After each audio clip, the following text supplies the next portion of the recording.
This is LBC from Global, leading Britain's conversation with Jacob Rees-Mogg.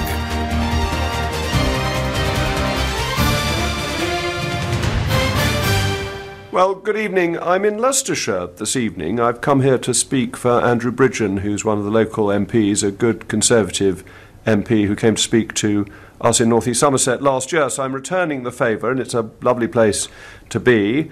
And what are we going to be discussing this evening? We're going to be discussing Donald Tusk and whether we are all headed for hell in a handcart, and whether you think failing to have a plan, as he accuses us of, was worthy of hell, or if we had a plan in the first place anyway. And then we're going to talk about Mrs May and what she should be doing next week, and how in Brussels we should be sending a clear signal to our friends in the European Union. But Donald Tusk really ought to be allowed to speak for himself. This is what he had to say.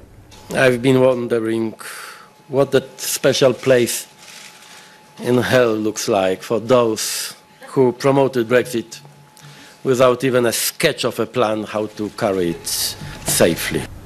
And this is what we have to say to Mr Tusk. The bells of hell go ting-a-ling-a-ling for you, but not for me. And the little devils, how they sing-a-ling-a-ling for you, but not for me. Oh, death, where is thy sting-a-ling-a-ling? Oh, pray thy victory. The bells of hell go ting-a-ling-a-ling. Now, many of you will recognise that First World War tune. I can't claim I was there at the time. I'm not that old. But the bells of hell go ting-a-ling-a-ling for you, but not for me, Mr Tusk, I think, is the answer, as your European Union is in endless trouble. We've seen the French withdraw their ambassador from Italy. Now, this may be in a fit of pique. It may be that the President of France has got a little bit cross, but it is, in fact, a most extraordinary diplomatic move. Ambassadors are normally withdrawn as a prelude to war. The French last withdrew their ambassador from Italy in 1940, when France was invaded. So the issue of withdrawing ambassadors is not one to be taken lightly. The French economy, the Italian economy have gone into recession. The German economy has turned down very sharply. The UK economy is likely to be one of the fastest growing European economies, in spite of the best efforts of the Bank of England to talk it down. So the EU looks to be in an awful muddle, and all its president can do is make rude remarks about the British. But we don't really mind, do we? Because we laugh at Mr Tusk. We say, Tusk, Tusk, to the president, one of the 5 presidents of the European Union. But there is a question underlying what he said, and that's about the plan. I think we had a very clear plan, and that was to leave the European Union. And leaving the European Union self-evidently means leaving the customs union and leaving the single market, because those are the biggest building blocks of the European Union. They're what make it function, give it its power, its authority, its ability to make our laws. So I think there was clarity in what we wanted to do. But I'm very keen to hear from you as to what you have to say, and you can call, as you know, 0345 60 60 973, and we're going to go to a new caller from Andrew in Ealing. Andrew, what are your thoughts? Hello, Jacob. It's a pleasure to speak to you. Thank you. I think Tusk's comments were unintelligent for 2 reasons. Firstly, it was impossible to plan the outcome of a negotiation. So a plan was impossible, full stop. My second point about him is I don't think any criticism could be levied on the part of not having a plan. I think the criticism is in not having any leadership from the leading Brexiteers once the referendum result was delivered. And to be honest, Jacob, I have to kind of blame you partly for that as well. We have not had a Prime Minister leading the country who believes in Brexit, and we needed that. Clearly, Nigel Farage was not in with a chance for obvious reasons. Boris Johnson, fair credit to him, he put himself forward, but Michael Gove stabbed him in the back at the last minute, which, in my opinion, is absolutely unforgivable. And Jacob, to be honest, I'd have to say I was disappointed in you. You seemed to go quiet, and when push came to shove, in my opinion, you didn't quite stand up to the plate.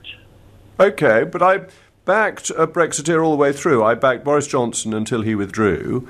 Then I backed Michael Gove, and then I backed Andrew Leadsom, because I share your analysis. I thought then, and I think now, that we needed somebody who wanted to leave to lead the negotiations. I thought that was essential.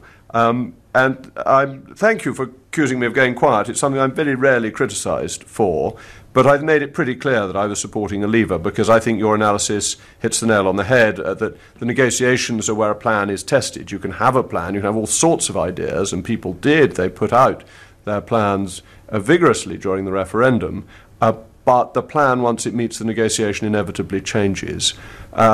So anyway, thank you very much for that. We're now going to John in Newcastle. John, you're another new caller, so you're very welcome. Hi there, Jacob. How are you doing?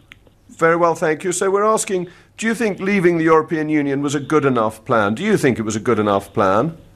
I most certainly do. Like, if you were the hundreds of thousands that's up here north, as you know, by even Sunderland last week, 70% of them still voted out of the EU. I don't know what I remember last week, like when you mentioned that there was an alternative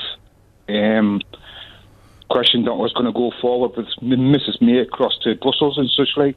That gave me belief that the backstop was going to be removed and that you had information to give to the EU regarding this issue.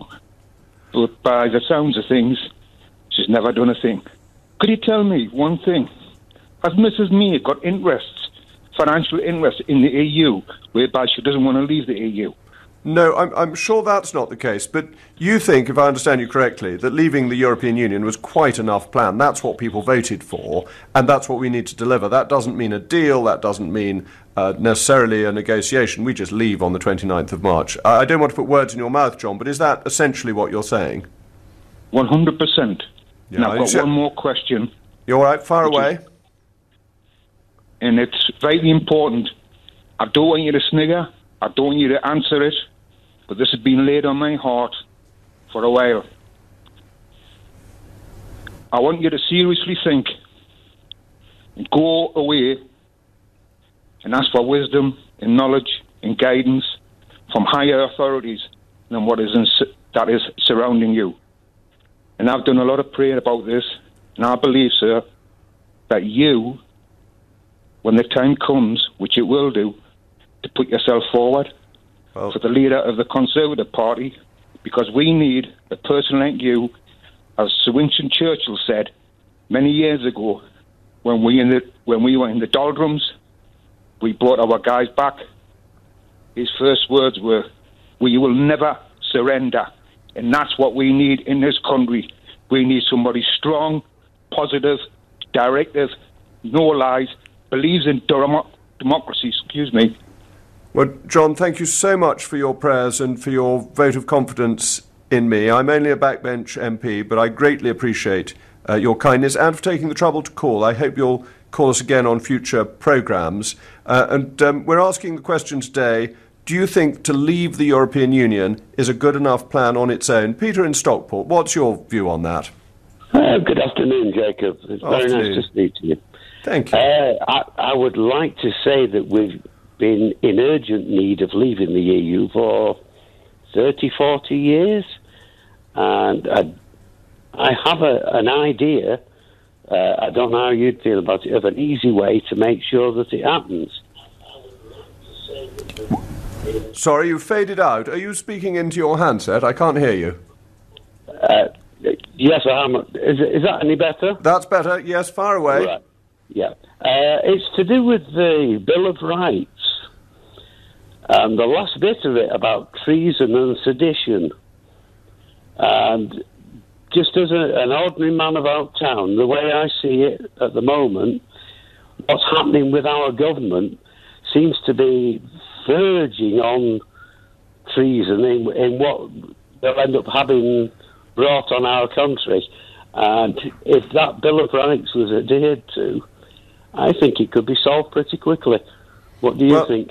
I'm trying to get to the question, do you think leaving the European Union's plan enough, rather than Mr Tusk's view of hell? And I think from what you're saying, you think a plan is good enough, and that watering it down, you're going a bit further than I do, is seditious and should be prosecuted for sedition. Is that what you're saying? Well, I would go a little bit further than that. But all right. we don't need to water it down. We just need to walk away. Just need to walk. Yeah, there's a very strong. Let them come to us. There's a very strong feeling coming across today. I think so far all the callers are in favour of us just walking away. And we've got a text come in from David saying there were plenty of plans from at least 2014 onwards. The Remain negotiating team has ignored or rubbished them all, including David Davis and all the arguments for WTO terms. And I think that's right. I think there's been a deliberate policy to try to ignore the plans that have been put forward and to focus on what the Remainers want to do, and that has been a real issue for us. That's what we're discussing today. Do you think leaving the European Union was a good enough plan on its own?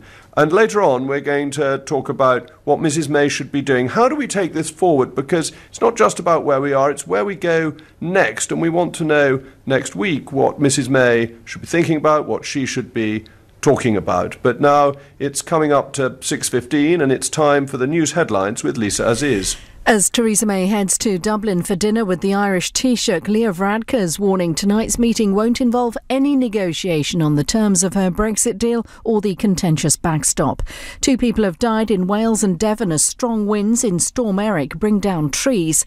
Footballers in France and the UK will remember Cardiff City's Emiliano Sala this weekend after it was confirmed it was his body that was found in the wreckage of a light aircraft in the English Channel. LBC weather staying very windy overnight with gales and heavy rain in the northwest, blustery showers elsewhere, a low of 3 degrees.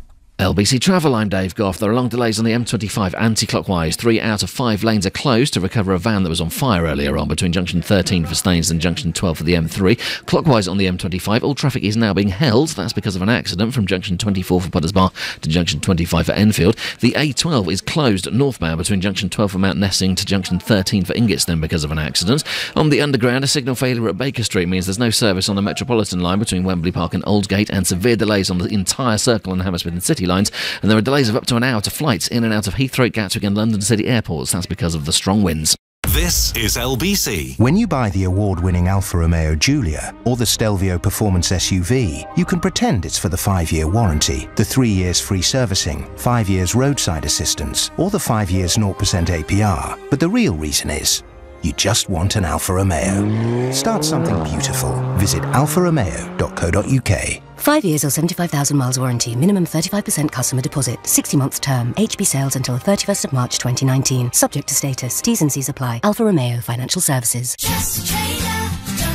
A good cup of tea can fix everything. Well, possibly not your broken boiler. But Trust a Trader are always on hand to help. TrustATrader.com have lots of really lovely tradespeople who are vetted, reviewed and reliable. So you'll have your pick of a great bunch. Simply pop the kettle on and head online to find a professional in their trade, including that heating engineer. See? A cup of tea does fix everything. TrustATrader.com. How refreshing is it to know that when you're thinking about remortgaging, you can find out if you could borrow what you need straight away without affecting your credit score? That's why at Barclays, we'll let you know with an online agreement in principle from the comfort of your own home. We're refreshing and reshaping the way we do mortgages to make them easier. Search Barclays Mortgages. Let's go forward. T's and C's apply. This is a weather forecast from the Mayor of London's office. Not for today, but tonight. Temperatures will plummet to nearly 0. Ground frost and freezing rain likely. Nobody should sleep in that. I did, and the cold freezes you to the core. If you've seen someone sleeping rough, StreetLink can bring them in from the cold. Search Help London's Homeless. Because whatever the weather, homeless people deserve better. Your business has come this far, but now's your time to soar into the skies of spectacular with a fast, affordable Funding Circle business loan. With decisions in as little as 24 hours and a dedicated account manager, there's no waiting around. So join the thousands of businesses who have taken out a Funding Circle loan and help your business fly. Apply today at fundingcircle.com. Authorised and regulated by the Financial Conduct Authority. T's and C's apply. Every day, 2 people are killed or seriously injured on London streets by vehicles travelling at inappropriate speeds. So what is inappropriate speed? It's pulling away too quickly when the lights change. It's accelerating harder than you need to. It's not giving yourself time to brake if someone steps out. If you're driving, when your foot goes down, the risks go up. Think. slow down. To the Mayor of London and TfL, every journey matters. This is LBC with Jacob Rees-Mogg. Call 0345 6060 973. Tweet at LBC. Text 84850.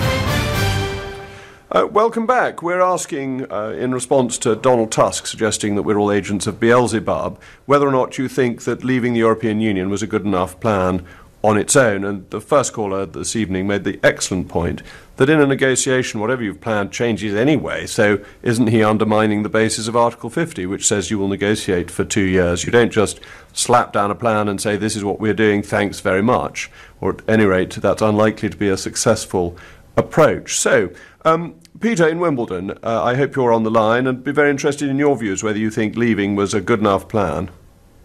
Very good evening to you, Jacob. The first point I'd like to make about Donald Tusk's comments, I don't think criticising anyone, never mind politicians, for mere suggestion that all politicians who take advantage of poor, naive, ill-informed and uneducated should deserve their place in hell. And I think there's nothing wrong with that at all. I find it actually facetious and amusing that someone actually speaks for the people who were betrayed. And the second point about your question you just raised on the subject of leaving is good enough plan. No, it's not, because you guys have been asking us to vote for Brexit to take control of our borders, and the only border we're going to have with the European Union, and the only land border, is in Ireland, and apparently, according to you, this border is no longer required. So there's a bit of a contradiction here, Jacob. And the thing is, I could hardly remember any one of you guys ever speaking about Irish border issue, which became now apparently the biggest stumbling block to get your Brexit over the line. So to say just... First of all, thank you. Did you say in your first beginning to the answer that you thought that he was standing up for people who were stupid? No. That seemed to be your implication. No. I said poor, naive, ill-informed, and uneducated on this matter. Okay, so what's the difference between that and stupid? Which I was just using one word and you were using four. No, but don't you think that's a bit disrespectful to voters?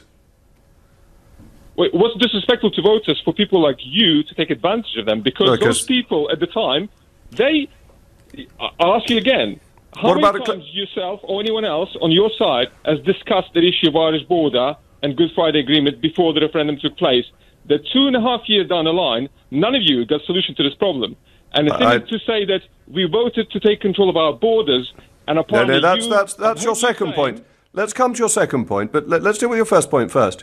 Because you're basically saying that people were stupid and that they were misled because of their stupidity. Now, I think that's deeply disrespectful to voters. I think people paid enormous attention. We had one of the highest turnouts in decades in the referendum because people were really engaged and interested. And the idea that Remainers are frightfully intelligent, sort of elite part of the British population and Leavers are thick is, I think, one that really confounds democracy. No, it's not. No, that's not what I said. You guys took advantage. You're not answering my question again. Is you took advantage of those poor, naive, and ill-informed, those who had no idea, because Brexit issue is so complex. Okay. And so they had no idea. It was too complicated for them. So do you want to take their vote? Do you want to take? Do you want to take their vote away? No, on both sides, Remain and Leave. On both sides, people were ill-informed. And so we shouldn't have had a vote at all? We know now, I know personally, 100 times more than I knew then. I purely voted on a glitch that people on those sides were more attractive than people like yourself and Nigel Farage. That's why I voted. That's great. That is the best answer. That's the best answer for voting Remain. Vote Remain because they're beautiful. You're with Berlusconi, who thought people voted for him because he was so beautiful. On the Irish border question, the common travel area predates the European Union, and therefore the issue on the border between Northern Ireland and the Republic was nothing to do with the European Union. But Peter, thank you very much for calling. I appreciate your time. And now we can go to Nathaniel in Dover, so near where border issues may be very important. And Nathaniel, what do you think? The plan to leave was good enough on its own? Good evening, Jacob. Personally, I'm gonna keep balanced in this. I'm gonna articulate my point properly and not get pent up. So, no, I don't think a plan is quite good enough. We actually crossed paths when he was on Nick Ferrari's show. I was talking about when we was talking about the border at Dover.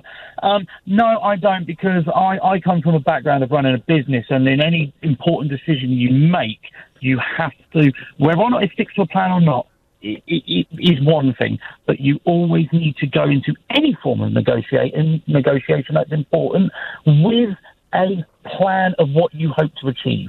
And I'm not going to point fingers at certain Brexiteers and say they did this, they did that. That's by the by, that's happened. We need to move on. I think it's reckless to go into any plan, especially with something as important as Brexit, with no plan apart from, we'll just leave, because there is a lot of infrastructure which needs to be planned for and taken into account for. And if you're going to go in and try and achieve something the people who voted Brexit want, then you need to put that across in the right manner. Now, I think personally Donald Tusk, even me who voted Remain, I think his comments were absolutely outrageous. And it even insulted me. I felt insulted by it because I'm a British citizen, and it also actually felt like a personal attack on the British citizen rather than just the politicians, personally speaking. Well, thank you for calling again, and for your last point.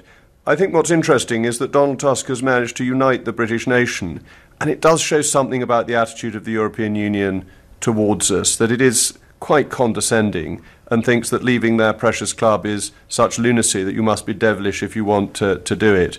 And he may have done more to reunite the country than any clever plan could have done. But thanks for calling. I hope you will call us again. And now let's go to Nick in Croydon. Nick. Oh, hello there, Jacob.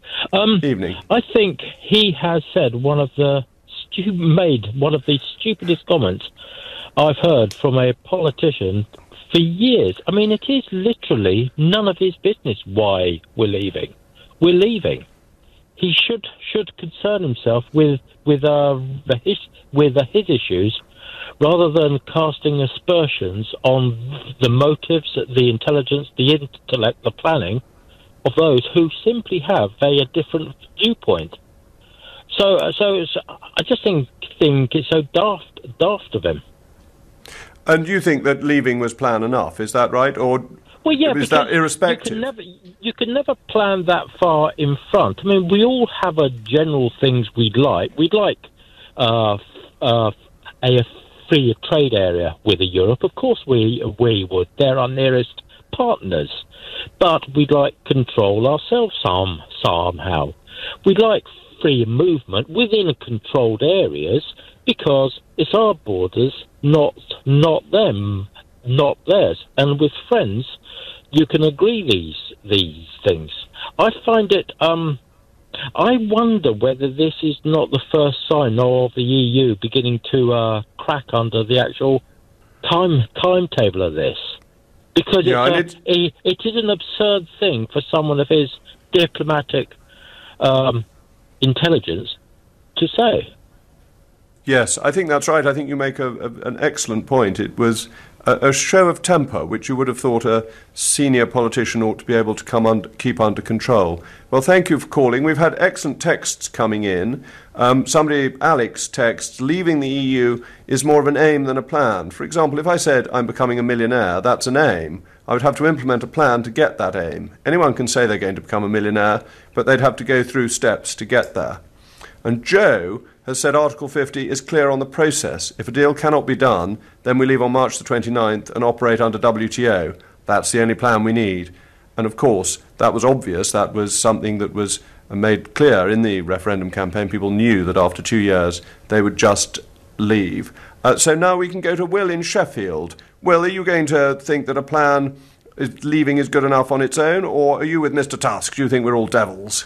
Oh no, well, I'm aiming for rapture myself. But no, I don't think you need a plan to leave something, unless it's difficult to leave.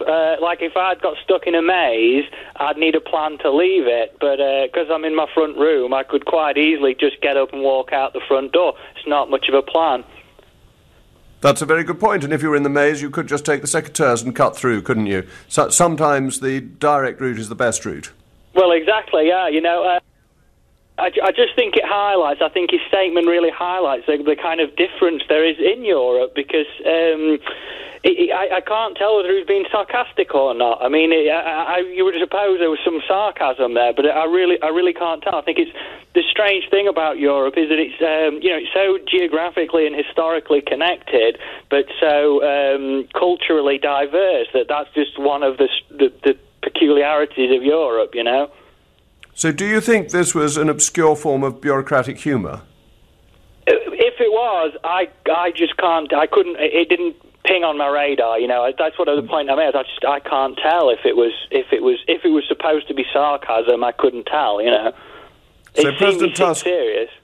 President Tusk should stick to the day job and not try and replace the two Ronnies. Is basically maybe Salvini. He's a comedian, isn't he? Maybe Salvini can do a few jokes, and maybe he'll get a laugh. You know. Excellent. Thank you so much. Well, stay tuned, because after the break we'll be talking about what Mrs May needs to do next week when she goes to Brussels. Again, you're listening to Jacob Rees-Mogg on LBC. It's 6:30 and time for the news with Lisa Aziz. As Theresa May heads to Dublin for dinner with the Irish Taoiseach, Leo Varadkar's warned tonight's meeting won't involve any negotiation on the terms of her Brexit deal or the problematic backstop. Instead, the Taoiseach says it's a chance to share perspectives on the UK's departure.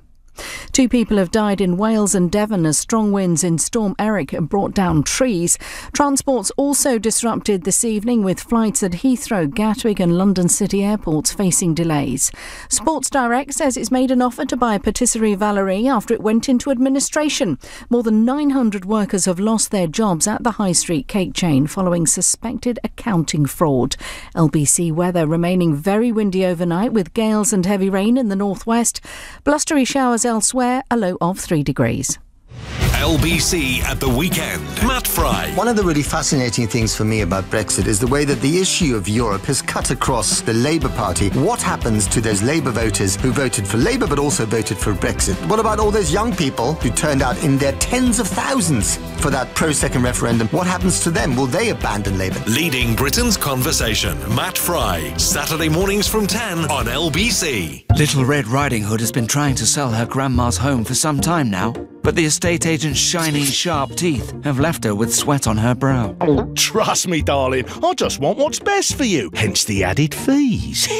However, she spoke to the friendly team at Property Rescue, who cut out the middleman and guaranteed a sale in as little as 48 hours with no fees whatsoever. Fast forward to living happily ever after. Visit propertyrescue.co.uk. Property Rescue. Fast forward to sold. If you love your sleep, then you'll love Bridge Bedding. Visit bridgebedding.com. The best place for sleepyheads is in the Bridge Bedding bed. The world's biggest snowman was 122 feet tall. That must have been some puddle when it melted. For a snowman, that's big. But it's not Euro Millions big. This Friday, it's a cool £123 million jackpot. Euro Millions. Amazing starts here. Estimated jackpot. Rules and procedures apply. Players must be 16 or over.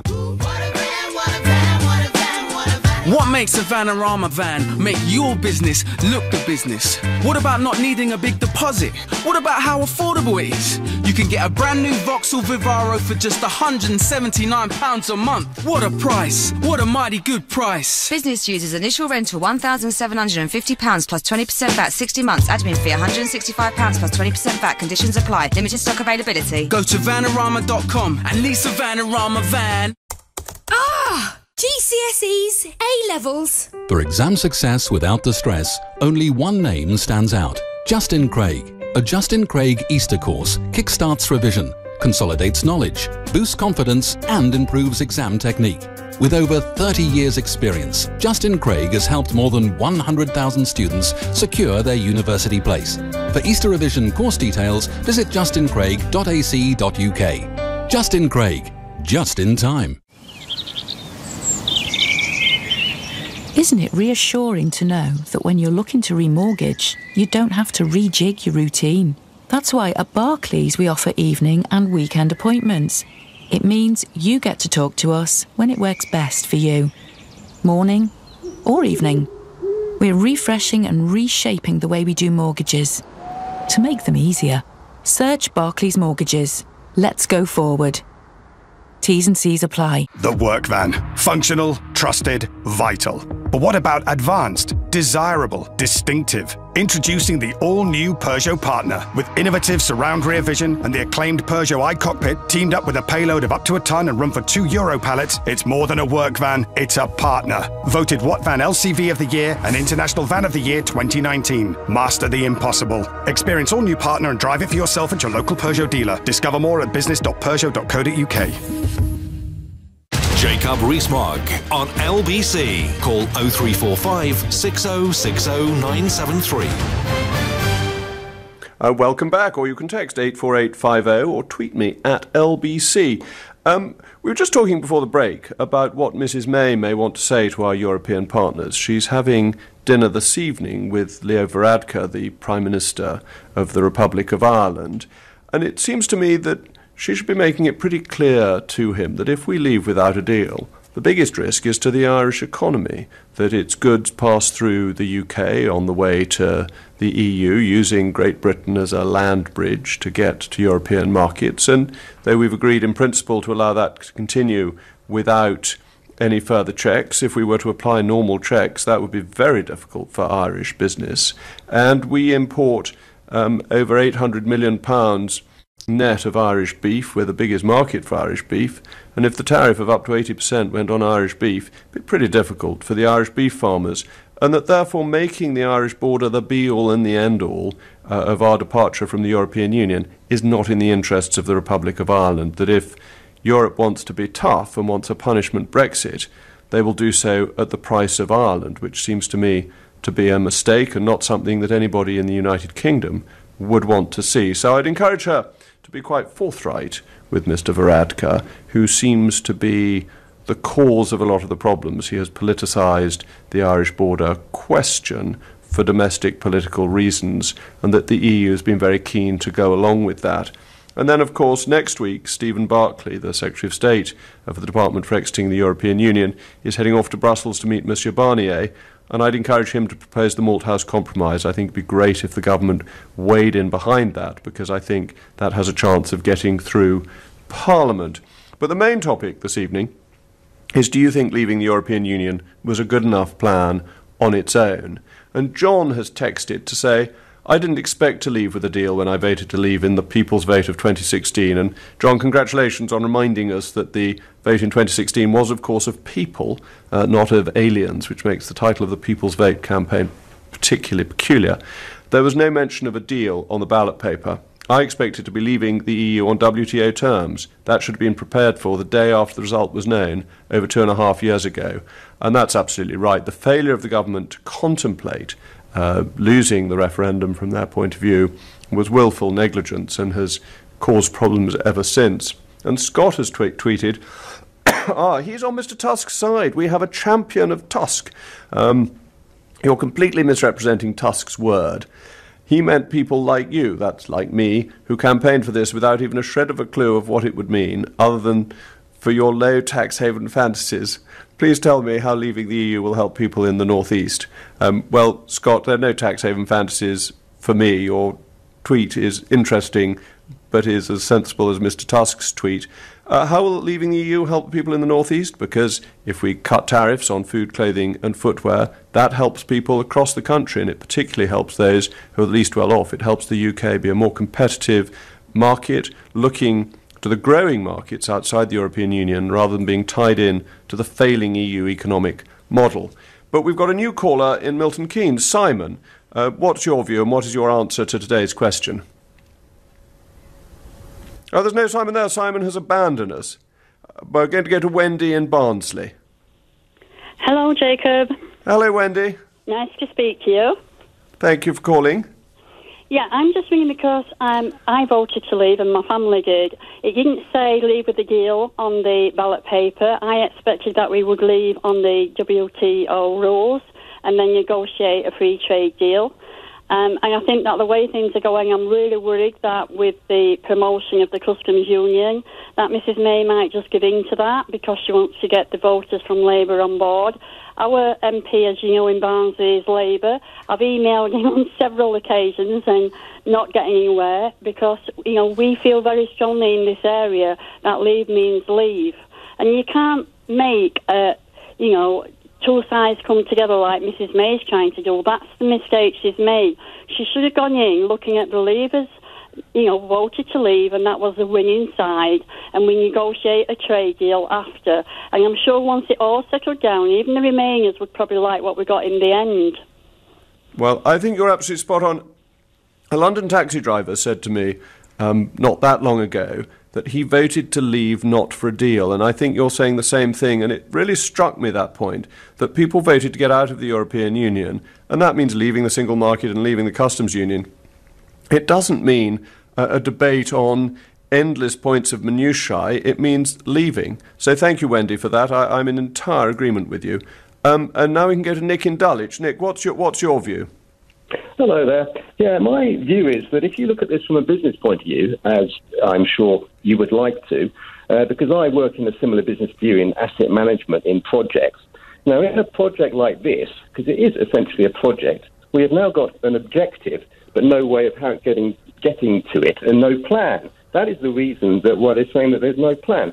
Because, just for example, I was recently installing a new risk system in a fund manager, and just to say as a project manager, oh, we're going to put in a new risk system, that is not a plan. It's much more detailed than that. You can't just say that's your objective. And also, yes, but when you're putting in a new risk system, you're not negotiating it as you're installing it, are you? You've decided it and you've agreed it at the beginning. Whereas with leaving the European Union under Article 50, you're negotiating. So any plan you have at the start must evolve in the negotiation. Well, it does evolve as well, but by the same token, you know, you initially, when you go into your project, you have to have a project plan, and that will scope out the resources you need for the project, one of which is time. And Theresa May evidently jumped into this project with an end date, but absolutely no idea how to allocate the time for it. It's just completely incompetent. And as I was saying, you know, if you look at it from a business perspective, from a project perspective, and everyone's saying we should have had businessmen running the thing, they would never have done anything like this. And the other point about a project, it has to be cancelable, and a businessman would have cancelled it ages ago because it's just going to be terrible for the country. But even so... Well, I don't agree with you there. I think it's a marvellous release for the country and getting back control of our destiny. Minford seem to be the only people who do think that. Just about every other... 17.4 million people are with me and Patrick Minford, but we've got Simon in Milton Keynes back, our new caller. So I've been looking forward, Simon, to hearing from you. What are your thoughts? Well, my thoughts is I don't think Theresa May needs to keep going back to Brussels all the time. She could just send a letter in to say, if we can't do a deal, we are going to leave on WTO terms. If you want to do a deal, my door is open. Come and talk to me. Yeah, I think that's a good idea. It was particularly disagreeable, wasn't it, when December 2017 the Prime Minister had to get up at 4 a.m. to scurry off to the demands of Brussels. That's embarrassing. It's not. You don't. I mean, you can't negotiate with tyrants, can you?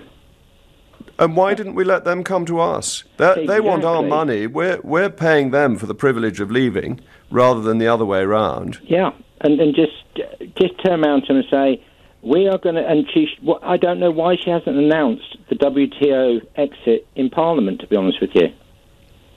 Well, no, I think we shouldn't be fearful of leaving on WTO terms. No, she just needs to announce it in Parliament, says we're going to leave on WTO terms on the 29th of March. If you want to come and talk to us, my door is open. Please fly over here, because I'm not going over there anymore. Well, Simon, I'm glad we got you back on the line, because your call was worth waiting for. Thank you very much for joining us this evening. We've had another tweet from Daniel, who says it was not the fault of the Brexiteers that the Cameron government called for a referendum but made no provision or contingency plan whatsoever for a leave outcome. It was a dereliction of duty of government. And Michael has said, plans that you do not agree with do not equate to no plan. Michael, you have hit the nail on the head. I think that should be sent in a large card to Monsieur Tusk, because he's probably rather upset he's not getting as many Valentine's cards as Monsieur Juncker, who got one hand-delivered, especially by the Irish Prime Minister. But I think we can now go to Joseph in Leeds, who is another new caller. Lots of new callers this evening, which is always good news. Joseph. Hello there, Mr. Moggs. Hello. Yes, I was just... I disagree with the fact that you don't need a plan for a project, especially a project like Brexit. For example, I want a Ferrari. I would like to buy a Ferrari. I have no money, but I want a Ferrari. That's my project. Is it the dealer's fault that doesn't give me the Ferrari? Or is it my fault for not having a plan? But leaving the European Union is in fact a legal and constitutional issue, isn't it? And the plan is to pass the legislation and to issue the notices, and then you leave. That's the difference. If the conditions aren't there for leaving, you cannot leave. But the conditions are there for leaving. If you haven't solved the Irish border problem, right, you cannot leave. But who's going? We had it before beginning. But the common travel area predates the European Union, so you don't need to have. It doesn't matter. But we also have between the UK and Ireland the Good Friday Agreement. That comes before your Brexit initiative. There's nothing in leaving the European Union that contradicts the Belfast Agreement. Absolutely nothing. What do you mean? What about the border question? We're running up to the news, I'm afraid, but I just want to tell people what we're going to be talking about next, because I've been challenged by Victoria Bateman, a doctor, Cambridge economics fellow, to debate with her in a state of undress, and we'll have a quick discussion of that later. But now it is 6:45 and time for the news with Lisa Aziz. The Irish Prime Minister says he will not be negotiating any Brexit terms when he meets Theresa May for dinner in Dublin tonight, instead saying it's a chance to share perspectives on the UK's departure. A man and woman in their 20s have been arrested over a house fire in the West Midlands which killed 4 children. Sports Direct says it's made an offer to buy a high street cake chain Patisserie Valerie after it went into administration. LBC weather staying very windy overnight with gales and heavy rain in the northwest, blustery showers elsewhere, a low of 3 degrees. LBC Travel, I'm Dave Goff. There are long delays on the M25 anti-clockwise. 3 out of the 5 lanes stay closed because of a van that was on fire earlier on between junction 13 for Staines and junction 12 for the M3. There are also queues on the M25 clockwise because of an accident that's now on the hard shoulder between junction 16 for the M40 and junction 17 for Maple Cross. On the A12 northbound, it's very slow because of an accident between junction 12 for Mount Nessing and junction 13 for Ingatestone. 1 lane stays closed. There are delays in Stoneleigh. The A24 London Road is blocked both ways because of a police investigation near Sparrow Farm Road. On the underground, a signal failure at Baker Street earlier means there are severe delays on the Metropolitan, Circle and Hammersmith and City lines, and there are delays to flights in and out of Heathrow, Gatwick and London City airports because of the strong winds. Coming up at 7 on LBC, Andrew Pearce. Another major row in the Labour Party today over anti-Semitism, which the party's General Secretary says cannot be eradicated. Is it going to tear Labour apart? Andrew Pearce on LBC. Helen was so scared of the dentist that she put up with dental pain and loose and missing teeth for years. My teeth really did hurt. TDC's experienced implant team has helped hundreds of people like Helen to get a full set of fixed teeth implants in just 1 day. The teeth remain in place for 3 months when they're exchanged for a final set. It was 30 years since I've bitten into an apple. Now I just bite to my heart's content. Celery, love it. If you're living with missing or painful teeth, get your smile back in a day. Just come and talk to us. For a free consultation, visit smileinaday.co.uk. Smile in a day, TDC. When you buy the award-winning Alfa Romeo Giulia or the Stelvio Performance SUV, you can pretend it's for the 5-year warranty, the 3 years free servicing, 5 years roadside assistance, or the 5 years 0% APR. But the real reason is, you just want an Alfa Romeo. Start something beautiful. Visit alfaromeo.co.uk. 5 years or 75,000 miles warranty. Minimum 35% customer deposit. 60 months term. HB sales until the 31st of March 2019. Subject to status. T's and C's apply. Alfa Romeo Financial Services. Your business has come this far, but now's your time to soar into the skies of spectacular with a fast, affordable Funding Circle business loan. With decisions in as little as 24 hours and a dedicated account manager, there's no waiting around. So join the thousands of businesses who have taken out a Funding Circle loan and help your business fly. Apply today at fundingcircle.com. Authorised and regulated by the Financial Conduct Authority. T's and C's apply. This is a weather forecast from the Mayor of London's office. Not for today, but tonight. Temperatures will plummet to nearly zero. Ground frost and freezing rain likely. Nobody should sleep in that. I did, and the cold freezes you to the core. If you've seen someone sleeping rough, StreetLink can bring them in from the cold. Search Help London's Homeless. Because whatever the weather, homeless people deserve better. You're on a roll, and life keeps rolling with you. You're rushing, you're moving, you're grooving, you're running late, you're gymming, you're swimming, you're meditating. And you're walking, you're talking, you're working, not working, and texting, you're simply unstoppable. And unstoppable shouldn't have to stop to enjoy great food.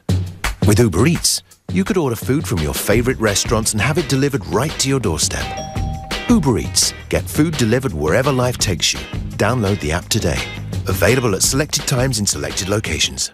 It's the 4-day savings at Oak Furnitureland. So find great-looking furniture that's 100% solid hardwood and have it delivered free too. All with amazing savings you just won't expect. So don't miss out. Shop now in the 4-day savings at Oak Furnitureland. There's a store near you. Must end Sunday. Leading Britain's conversation. LBC with Jacob Rees-Mogg. Well, welcome back. We're asking today whether you think leaving the European Union is plan on its own, and you can call 0345 6060 973, text 84850, or tweet me at LBC. But we're going to have a momentary diversion because a lady by the name of Dr. Victoria Bateman, and I wonder if she's related to Bateman of cartoon fame, who used to produce the cartoons of people absolutely shocked by some extraordinary suggestion. It would be very suitable if she were descended from him, has challenged me to debate Brexit with her in my birthday suit, which will be difficult because my birthday suit isn't double-breasted and therefore I don't think it would be decent seen in public in it. However, a rival radio station had this earlier on today. Why I'm doing it is right here in the words on my body. Brexit leaves Britain naked. Yes, and you've made that point, but you don't need to. I mean, should the other Brexiteers themselves do the same? I mean, maybe. Well, maybe I would invite them to. What I would about be quite Jacob happy to do. I would Jacob be quite Rees-Mogg happy to do sitting a in your naked chair debate. naked? What do you think? I invite Jacob Rees-Mogg to do a naked debate with me, and we will see. We will get to the roots of this issue. The issue You being really that, think that Britain faces many, many problems right now, from housing to the NHS. Whether seeing Jacob Rees-Mogg the naked European will Union is solve not the cause of those problems. I think the great John Humphreys is demob happy that as the most distinguished broadcaster on the said rival radio station, he's coming to an end of his period, which is a great shame, actually. He's one of the people I most like being interviewed by because he's simply so distinguished and has been doing it for such a long time, and you know that if you make a mistake, he will not let you get away with it. I think he's just enjoying himself a bit too much, which is why we got that suggestion. However, Dr. Bateman, if you're listening, you'll be very welcome to call in LBC on 0345 6060 973 every Friday between 6 and 7. You have a hotline, a personalised hotline, and we can discuss Brexit whenever you like. But I'm not sorry. I can reassure people that I will remain fully clothed. I think I have a face for radio, and that's best, therefore, that no more of me should be exposed. Back to the question, and to Walter in Blackpool. Walter, what are your thoughts? Well, first of all, I was interested in what you said about a punishment Brexit, because that punitive economic measures are totally contrary to WTO rules. But anyway, the other point I wanted to make is that what Mrs. May should now say to the EU is that our commercial infrastructure is perfectly capable of accommodating a no-deal Brexit. The fact of the matter is that the four freedoms of the European Union have concentrated economic activity towards the south of England and created this bottleneck in Dover, or the southeast, whereas we have other ports. We have Bristol, we have Liverpool, we have Glasgow, we have Hull, which are perfectly capable of accommodating the extra trade which we would get if we traded on WTO rules. And I think that's quite crucial. We should, from the very outset, the moment the referendum result was announced, I said, right, we are strengthening our ports. in order to be able to do trade with the world as we used to do before we are on much better terms, even with the EU itself, before we entered the European Union. Yes, I think there are ways of sorting it out, and that we are ready to trade on WTO terms. And it's really interesting, the people operating the Port of Dover, Eurotunnel, and perhaps most importantly, the Port of Calais, have said that they're ready for us to leave however we go. Exactly. Yes. And we shouldn't believe these scare stories. I think there has been a great effort by those who don't want us to leave at all to make us fretful. And summoning up demonic images is part of that, really. It's the sort of exaggerated use of language that has become laughable. Nobody takes these images of disaster seriously, and so that's why people are giggling at Mr. Tusk. They're not thinking, oh, how very serious the President of the European Council thinks this. They're thinking, silly boy. Anyway, thank you, Walter, and now we'll go to James in Marlborough, who is a new caller. James. Hello, Mr. Rees-Mogg. Nice to speak to you. First-time caller, as you say. I basically want to say, at the end of the day, the British public voted to leave. There was no deal on the ballot paper. So why are the politicians all trying to get a deal that we didn't actually ask for? And as anyone actually said to Maybot, we didn't vote to leave with a deal. We voted to leave, plain and simple as. There was no deal on the ballot paper. I think that's right. I think that's the key point, and I think that's why we should have confidence about leaving on the 29th of March. But I also think if we don't leave on the 29th of March, if the Yvette Cooper amendment is successful at any stage in delaying, that's actually not really about delaying, it's about stopping. And that the people supporting Yvette Cooper are people who want to frustrate Brexit and reject the referendum result. And I think the British voter would be entitled to feel abandoned if that were to happen. I think it would be a very, very unwise thing to do. People voted to leave, the time runs out on the 29th of March, and that is what we should do. Well, yes, I totally agree, but at the moment, Mr. Rees-Mogg, from what I see on YouTube and generally, around the country, because I travel around the country, people have no confidence in the government no more. Like, literally zero. They see the government as traitorous, liars. We don't believe anything that you say. Whenever you are asked a direct question, not yourself personally, obviously, because you do, because I've watched yourself, but the majority of politicians, when asked a direct question, they will avoid it. Now, I know politicians are known for avoiding they're known for avoiding questions, but to gain trust and respect of the British people, politicians in this country need to start giving direct, honest answers, because until they do that, we have no confidence in you whatsoever. Well, I think that's a very good point. The problem is that of the 650 MPs, the overwhelming majority never wanted to leave the European Union, and many of them haven't come to terms with it. They don't deserve to be in that house. Well, thank you for calling, and I hope you'll call us again. And we've got Graham calling from Scotland. Graham, hello. Yes, good evening, Jacob. I hope you're well this evening. Very well, and you? I'm not too bad. How are you?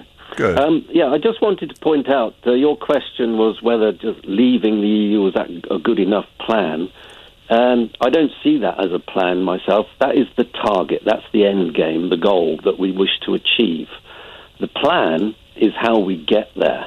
And there were two options, obviously, on the table. One was with a deal, one's without a deal.